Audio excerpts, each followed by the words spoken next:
Hello and welcome to Tennis with Evelyn. Well, we just concluded the French Open Women's Championships, and congratulations to Coco Gauff, a very well-deserved, gritty victory for her. I'm going to go over my prediction, and then I'm going to go over how did Coco Gauff win this tournament. So let's look at my prediction. I predicted that Sabalenka would win. How did I do? And I got that incorrect. That wasn't that bad of a prediction, I think. She was the number one seed, and everybody else had her, but got to admit, I didn't get that right. So, how did Coco Gauff win? She went into lockdown mode. And we know that she's a great retriever and that she's got mobility. And I'm pretty sure that this was part of her game plan. That, in addition to her opponent who spiraled out of control. Sabalenka was ahead 4-1, 40 love in the first set, and she double faulted. That opened up the door just a little bit. The next point, Gauff wins a point. So it's 40-30. And then Sabalenka double faults again. Okay, that door is getting a little bit wider for the entry. And enter it, Coco Gauff did. She won that game. She won the next 12 points, and it was on at that point. Went into a tiebreaker. I thought that maybe Gauff would probably win that one. She was ahead 4-1. Sabalenka comes back, wins the first set tiebreaker. Still, at that point, I thought that Coco Gauff was probably in the driver's seat. Why did I think that? Because of the spiraling out of control that Sabalenka was. Her game plan seemed to be power plus chirping and yelling at her camp. That was a constant during this match. I also thought that there was a scary moment for her in the third set.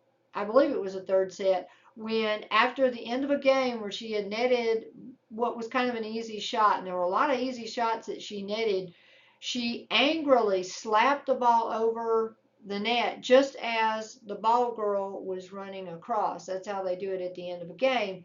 And she narrowly missed hitting that ball girl. And I kind of wondered at that moment, I thought, would they default her if she had hit the ball girl? I don't know, in something as monumental as the final they would have, but that was a close call. And she continued to spiral out of control. It was very easy to see. Power. If Sabalenka was able to win the point, she was fine. But if Gauff was able to win the point, she would spiral, she would chirp, she would get angry, she would scream. And that, you know what that equals? That equals a victory for Gauff, because defense wins championships.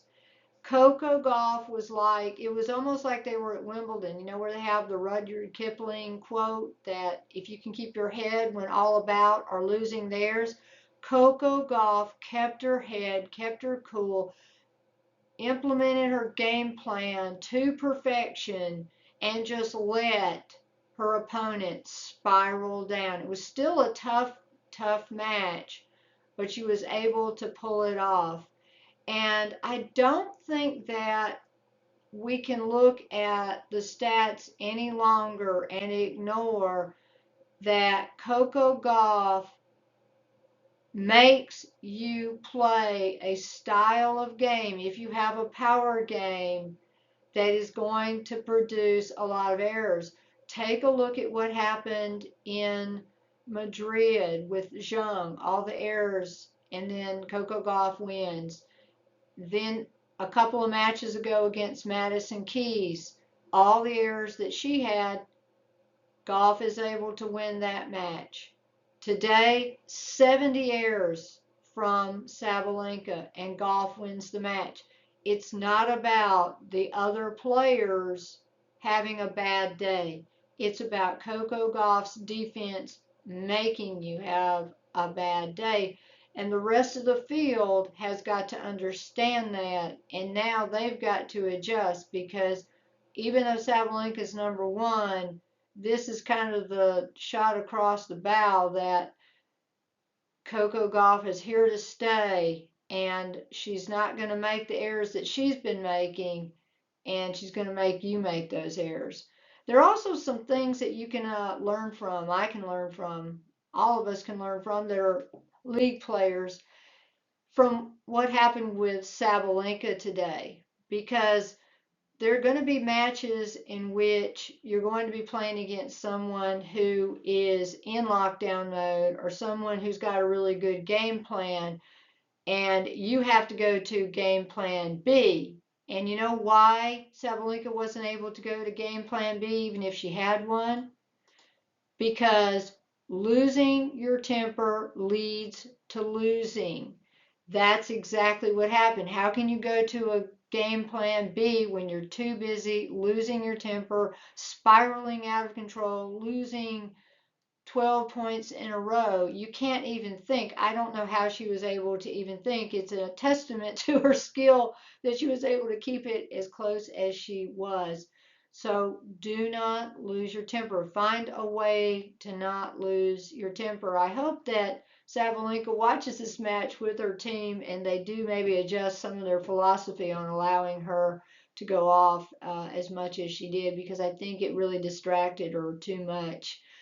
All right, congratulations to Coco Gauff. It was a well-earned victory. I'm going to be talking about the men's final prediction for tomorrow. I have to admit, I've actually been really looking forward to that one because Sinner and Alcaraz, that's the new big rivalry. Please, if you like this, please click like, please subscribe, and I hope that you come back to my channel.